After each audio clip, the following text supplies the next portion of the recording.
Hello everyone, welcome to Vikas sir की classes.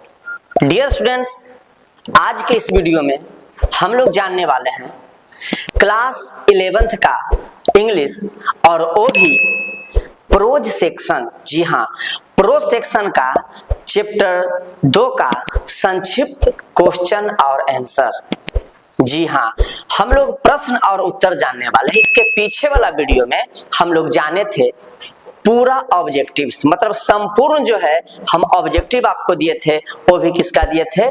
Chapter 2 का दिए थे। और ये हमारा हुआ चैप्टर का नाम।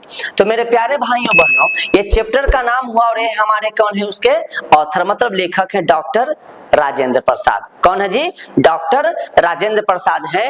और आज हम आपके लिए लेके आए हैं क्वेश्चंस एंड आंसर, मतलब प्रश्न और उसका उत्तर। लेकिन ये जो प्रश्न उत्तर है ये संक्षिप्त प्रश्न और उत्तर है। ये मत समझ जाइएगा कि बहुत लार्ज वाला है, बहुत बड़ा बड़ा नहीं। संक्षिप्त क्वेश्चन और आंसर है। जो आप परीक्षा भवन में जाइएगा तब बड़ा ही मजे के साथ आपको ये मिलेगा और आप तबाही मचा के आइएगा।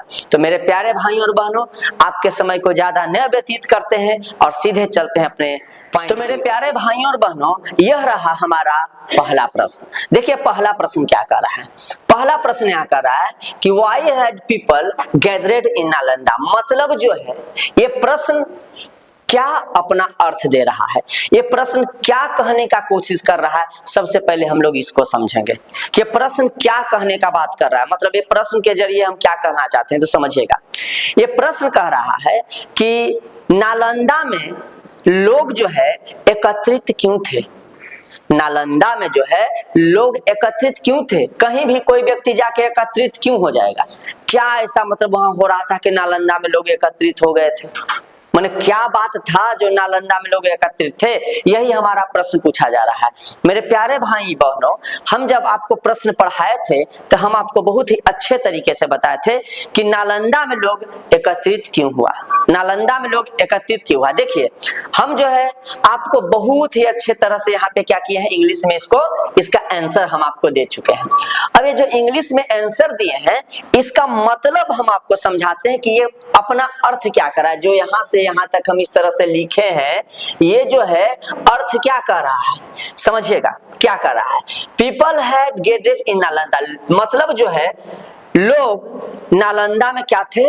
एकत्रित थे। लोग नालंदा में एकत्रित थे, तो नालंदा में क्यों एकत्रित थे? है ना जी, नालंदा में एकत्रित थे तो नालंदा में क्यों एकत्रित थे? तो समझिएगा प्रश्न जो है हमारा ये रहा और ये रहा हमारा उत्तर। अब समझिए, नालंदा में लोग नालंदा में एकत्रित थे क्योंकि एक चीज समझिएगा, नालंदा ज्ञान के लिए, नालंदा जो है प्राचीन में ज्ञान का क्या रहा था? गौरव रहा था। नालंदा जो है प्राचीन में क्या रहा था? ज्ञान का गौरव रहा था। अभी नहीं, प्राचीन माने पुराने दिनों में रहा था। कब रहा था जी? पुराने दिनों में रहा था। देखिए यह नालंदा जो है गौरव रहा, कब जो है? पुराने दिनों में क्या रहा? संसार का क्या था? गौरव रहा। लेकिन उनको पुनः जीवित करने के लिए, मतलब उसको हम पुनः जीवित करें, ये जो गौरव खत्म हो गया इसको पुनः जीवित करने के लिए सारे लोग एकत्रित हुए थे और वहां भाषणबाजी हो रहा था। है ना जी, कि चलो हम लोग सब एकत्रित होते हैं और एकत्रित होके कहे कि नहीं, ये नालंदा यूनिवर्सिटी को पुनः क्या किया जाए? जीवित किया जाए। ये जो खत्म हो गया है इनको पुनः जीवित किया जाए। तो समझिए नालंदा में लोग क्यों एकत्रित हुए थे? नालंदा में लोग एकत्रित हुए थे कि नालंदा यूनिवर्सिटी को पुनः जीवित किया जाए, इसी के लिए नालंदा में लोग क्या हुए थे? एकत्रित हुए थे। कोई दिक्कत? कोई दिक्कत नहीं। अब देखिए ये प्रश्न क्या कर रहा है। ये जो मेरा भाई प्रश्न है, ये प्रश्न कह रहा है कि नालंदा किसका प्रतीक है। ये जो प्रश्न है बुआ, ये कह रहा है कि नालंदा किसका प्रतीक है। अब हमको बताना है कि नालंदा किसका प्रतीक है। अब समझिएगा नालंदा किसका प्रतीक है। नालंदा जो है ये देखिए पीरियड ऑफ आवर हिस्ट्री, मतलब जो है हमारे इतिहास का सबसे जो है गौरववान समय जो है रहा है, गौरववान समय रहा है, वो कौन रहा है? नालंदा। नालंदा जो है इतिहास का सबसे गौरवान्वित चीज रहा है, और गौरवान्वित चीज इसलिए रहा है, माने गौरव का प्रतीक रहा है नालंदा। किसका रहा है? हमारे इतिहास का मतलब जो है गौरव का प्रतीक रहा है। कौन रहा है? नालंदा रहा है गौरव का प्रतीक। क्यों? क्योंकि नालंदा में बहुत दूर दूर से लोग आते थे पढ़ने के लिए। तो बताइए गौरव होगा कि नहीं कि अरे यार हम लोग जा रहे हैं कहाँ पढ़ने के लिए, भारत पढ़ने लगी आया है। तो ये इस तरह से होता था। तो गौरव का क्या रहा है? प्रतीक रहा है। अब देखिए, for not only research of knowledge, वह जो है केवल ज्ञान के लिए ही नहीं। बहुत सारे लोग समझ रहे हैं कि बस वहां खाली ज्ञान प्राप्त, नहीं, ज्ञान के लिए नहीं, ज्ञान तो था, ये था वहां। ज्ञान के साथ साथ कुछ और था। वो क्या था समझिएगा। क्यों वहां कुछ और था? वो क्या था? देखिए, the various part of Asia with link of knowledge, मतलब एशिया के विभिन्न क्षेत्र के, एशिया के विभिन्न क्षेत्र के लोगों को, या एशिया का जो विभिन्न क्षेत्र था सबको ज्ञान के द्वारा एक साथ बांध के रखा था। एक साथ क्या करके रखा था? बांध के रखा था। यह इसी का ये क्या था? प्रतीक था। तो पहला हम लोग क्या जाने कि यह जो है क्या था? नालंदा गौरव का प्रतीक था।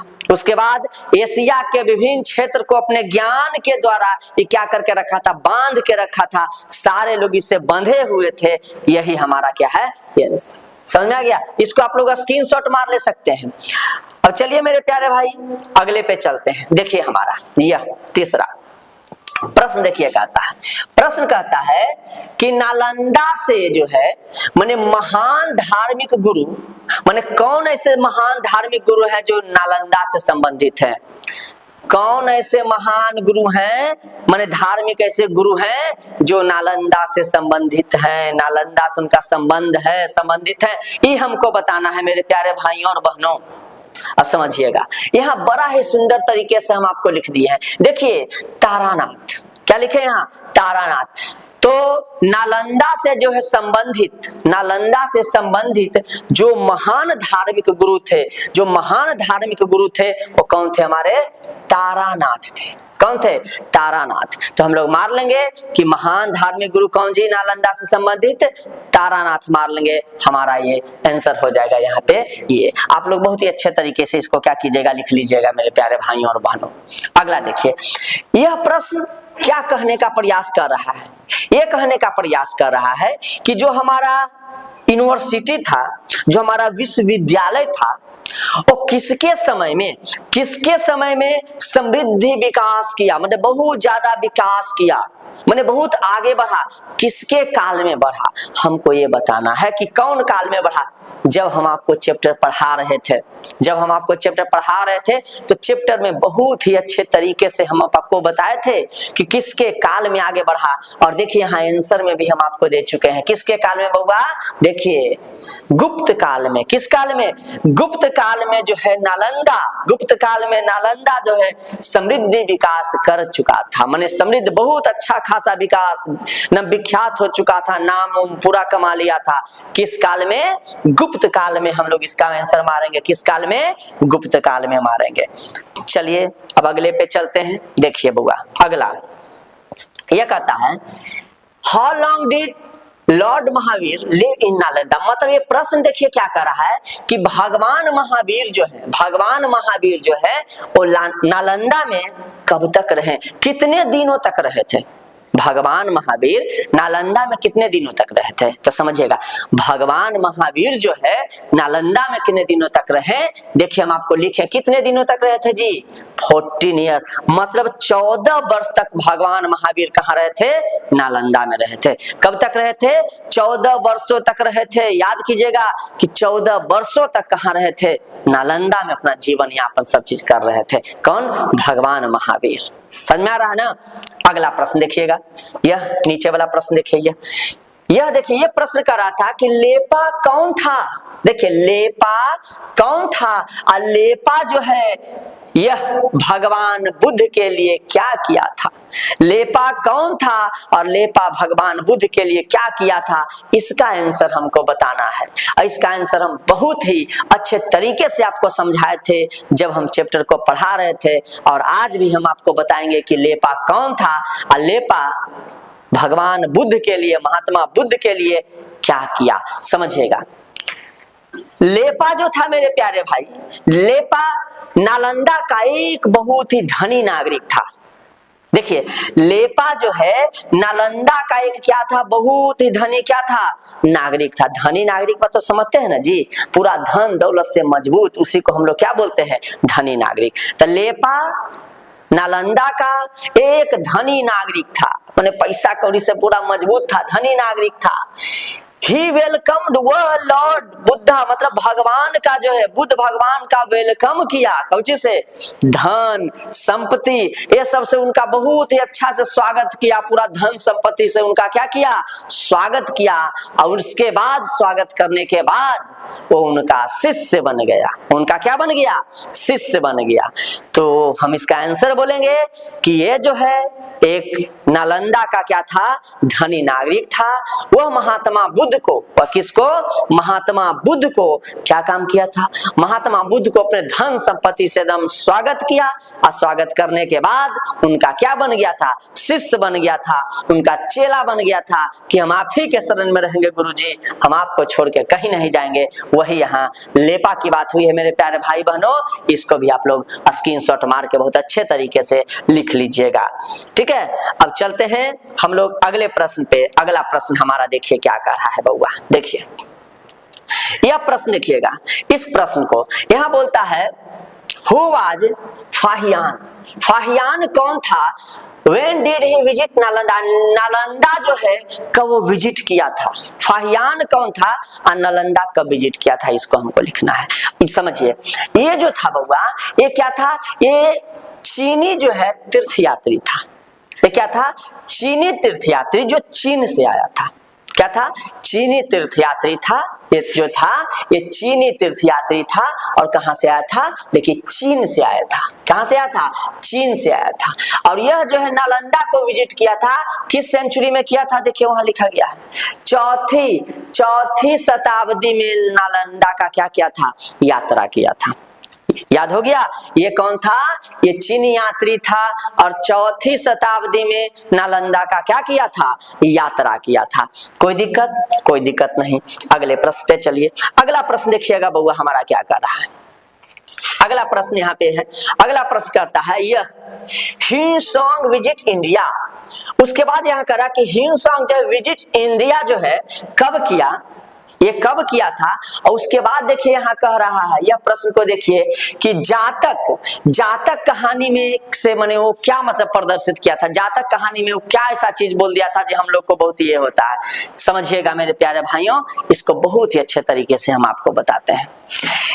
ये जो था बउआ, ये देखिए 7वीं शताब्दी में, किस शताब्दी में, 7वीं शताब्दी में जो है क्या किया था, ये सम्राट हर्षवर्धन, उस समय सम्राट हर्षवर्धन का शासन काल चल रहा था। तो 7वीं शताब्दी में सम्राट हर्षवर्धन के शासन काल में ये क्या किया था, आया। और आने के बाद ये जातक स्टोरी में ये लिखा था, ये जातक स्टोरी में ये लिखा था, वो क्या लिखा था, देखिए जब चैप्टर पढ़ाए थे तो वहां भी बताए थे, हम आपको यहाँ भी बता रहे हैं। ये क्या किया था, ये किया था ना अलमदा, मतलब ना अलमदा का जो है मतलब क्या होता है, इसे प्रस्तुत किया था। इसका मतलब क्या होता है, इसका मतलब होता है पीस ऑफ माइंड, मतलब मन की शांति। नालंदा जो शब्द है, नालंदा शब्द जो है वो क्या है, ना अलमदा, मतलब मन की शांति। क्या है, मन की शांति। अब इसमें ये बात भी कहा गया था कि ये जो बुद्ध थे, ये क्या थे, ये जो बुद्ध थे, ये बुद्ध जो है पिछले जन्म में, माने पिछले जन्म में असफल हो गए थे, पिछले जन्म में असफल हो गए थे।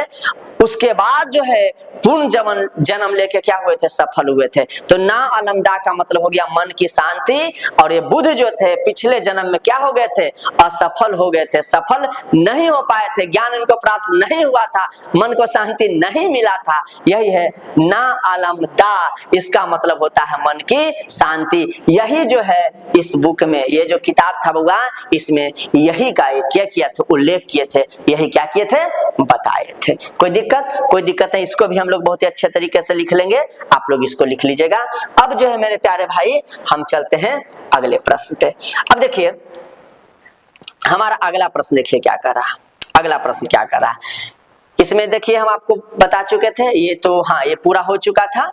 और अब यह देखिए हमारा अगला प्रश्न है, यह देखिए ये क्या कर रहा है, इसका मतलब देखिए क्या है, ये जो है नालंदा यूनिवर्सिटी जो है, नालंदा यूनिवर्सिटी के बारे में बताता है कि नालंदा यूनिवर्सिटी मतलब जो है किसके मदद से चल रहा है, माने कैसे मतलब स्थापित हुआ, इसके बारे में हमको क्या करना है, बताना है कि नालंदा यूनिवर्सिटी का स्थापना माने स्थापित कैसे हुआ। इतना बड़ा यूनिवर्सिटी जो है तो इसका स्थापना कैसे हुआ, इसके बारे में हमको बताना, समझिएगा। नालंदा यूनिवर्सिटी का जो है जन्म या स्थापना जो भी बोलिए, ये क्या है, मतलब सार्वजनिक दान, किसे, सार्वजनिक दान और मदद से जो है नालंदा यूनिवर्सिटी का क्या हुआ था, स्थापना हुआ था। सारे लोग सार्वजनिक दान देते थे, क्या करते थे, दान देते थे, मदद करते थे, सहायता करते थे, तब जो है नालंदा यूनिवर्सिटी चला। नालंदा यूनिवर्सिटी का क्या हुआ, स्थापना हुआ, नहीं तो कहानी क्या हो जाता, खत्म हो जाता। किसी के मदद के बिना कोई चीज नहीं हो पाता है। इसको बहुत सारे गांव वाले 100, उसके बाद 200, इस तरह से बढ़ के गांव वाले इसको क्या किए थे, दान दिए। उसके बाद जो है नालंदा यूनिवर्सिटी क्या हुआ, आगे बढ़ता था, वहां के लोगों को मतलब ये होता था। इस प्रश्न को देखते हैं, ये प्रश्न देखिए क्या कर रहा है, यहाँ कर रहा है how many viharas did Nalanda, Nalanda के पास कितना विहार था। देखिए ऑब्जेक्टिव में बताया था कि नालंदा के पास कितना जी, 6 लार्ज विहार, 6 बड़ा विहार था, कितना जी, 6 बड़ा विहार था, जो हम आपको पहले भी बता दिए थे। अब चलिए अब अगले पे देखिए, यह प्रश्न देखिए क्या कहता है। ये प्रश्न जो है बहुत ध्यान से देखिएगा, समझिएगा। ये प्रश्न कहने का मतलब हो गया कि जो नालंदा यूनिवर्सिटी था, जो नालंदा यूनिवर्सिटी था, वो नालंदा यूनिवर्सिटी का जो ये व्यय वही का बात होता, ऐसी यूनिवर्सिटी चलेगा जी, ये पैसा वैसा कुछ खर्चा होगा ना, तो ये जो है खर्चा वर्चा होता था, ये यूनिवर्सिटी के बारे में जो आवृत्ति व्यय होता था, ये मैंने कैसे होता था, मैंने कैसे, किसके, मैंने खाली यह कोई दान दे देगा, कोई धन दे देगा, जमीन दे देगा, तो क्या उससे काम होते रहेगा, ऐसा नहीं ना, उसके बारे में बता रहा था। देखिए क्या कहता है कि beside the gifts of land and buildings, मतलब जो है यह जमीन और भवन, जमीन और भवन के बावजूद, माने जमीन और भवन जो है लोग दे दिया, उसके बावजूद, माने जमीन भवन दे दिया, उसके बावजूद देखिए यह 100 विलेज, 100 गांव क्या काम करता था, 100 गांव जो है पैसा ऐसा एकत्रित करके इसको क्या करता था, देता था, मतलब कि लीजिए भाई डोनेशन के रूप में ये लीजिए, और 100 गांव के आय से, माने 100 गांव जो पैसा देता था उससे जो है ये यूनिवर्सिटी क्या होता था, चलता था। के गांव से, 100 गो गांव के पैसा से यूनिवर्सिटी क्या होता था, चलता था। जो भी खर्चा है वर्चा है, वहां बहुत तरह का मैनेजमेंट होता था जी, तो उसके खर्चा से होता था, चलता था। उसके बाद समझिएगा आगे, इस 100 गांव के बाद, ये जानते हैं देखिस्की का जमाना है, इस 100 गांव को सब देखा ना, तो 100 गांव में से आव बढ़ गया, तो 100 गांव आव इसमें ऐड हो गया, तब पूरा क्या हो गया, 200 गांव आगे चल के हो गया था। 200 गांव जो है इसका पूरा एकदम खर्चा वर्चा क्या करता था, संभालता था। वही यहाँ पे इसका हम क्या पूरा लिखे हैं, आंसर लिखे मेरे प्यारे भाइयों। अब हम चलते हैं अगले प्रश्न पे, अगला देखिएगा, यह देखिए कहता है, यहाँ कहता है कि नेम द स्टेट, मतलब उस राज्य का आपको नाम बताना है जो नालंदा यूनिवर्सिटी का क्या करता था, देख रेख करता था। मन उसका नाम बताइए जो नालंदा यूनिवर्सिटी का देख रेख करता था, मन उसके निगरानी में, उसके देख रेख में नालंदा यूनिवर्सिटी क्या होता था, चलता था। तो कौन कौन है, तो देखिए जी, उत्तर प्रदेश था, बिहार था और बंगाल था। उत्तर प्रदेश, बिहार और बंगाल के देख रेख में नालंदा यूनिवर्सिटी बहुत ही मतलब अच्छे तरीके से क्या हो रहा था, चल रहा था। तो मेरे प्यारे भाइयों और मेरी प्यारी बहनों, अगर यह वीडियो आपको अच्छा लगा होगा तो एक प्यारा सा लाइक कर दीजिएगा, और ये वीडियो अपने जो भी आपके मित्र हैं उनको थोड़ा सा शेयर कर दीजिएगा, ताकि वो भी पढ़ सकें। ठीक है, ये नहीं कि अपने पढ़ ली हो गया, उनको भी शेयर कीजिए कि लीजिए और वीडियो के माध्यम से अच्छे तरीके से पढ़ो, क्योंकि यहाँ जो है विकास सर पूरा चैप्टर बहुत ही अच्छे तरीके से क्या करने वाले हैं, पढ़ाने वाले। हर चैप्टर को हम बच्चे आपको बहुत ही अच्छे तरीके से पढ़ाएंगे। सिर्फ आपका अच्छा कमेंट आ जाए कि सर ये चीज लोड कीजिए, ये चीज, सारा चीज आपको क्या होते जाएगा, लोड होते जाएगा मेरे। तो मेरे प्यारे भाइयों बहनों, हम आपसे मिलते हैं इसके अगले पार्ट में। तब तक के लिए मेरे प्यारे भाई और बहन, बाय बाय।